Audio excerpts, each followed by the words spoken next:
Welcome to this lesson on the International System of Units, also known as SI Units. This system helps scientists and engineers all over the world speak the same language when measuring physical quantities. SI units are the standard units used worldwide for scientific measurements. This system was established in 1960 by the General Conference on Weights and Measures. It is essential for ensuring consistency and clarity in physics, engineering, and other sciences. Fundamental quantities are basic quantities that cannot be broken down further. These include length, mass, time, electric current, temperature, amount of substance, and luminous intensity. Each has its unique symbol and SI unit. Derived quantities are formed by combining fundamental quantities. For instance, velocity combines distance and time, while force combines mass and acceleration. These combinations also create their own unique units. Derived quantities are formed by combining fundamental quantities. For instance, velocity combines distance and time, while force combines mass and acceleration. These combinations also create their own unique units. Let's start with force.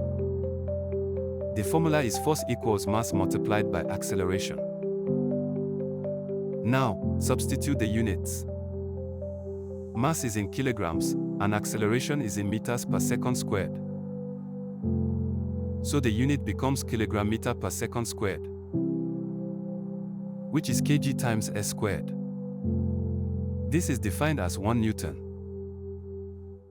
Now let's consider pressure. The formula is force divided by area. Substitute the units. Force is in kilogram meter per second squared, and area is in meter squared.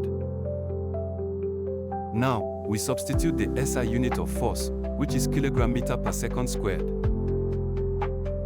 Next, we write the expression as a fraction. This gives us kilogram times meter, divided by second squared times meter squared. In other words, kilogram meter over second squared meter squared. Now we simplify. We cancel 1 meter from the numerator and denominator. This leaves us with kilogram per meter per second squared. This simplified unit is called the Pascal. This is the SI unit used to measure pressure. Let's take a moment to test your understanding of what we've covered so far. Please choose the correct answers to the following questions.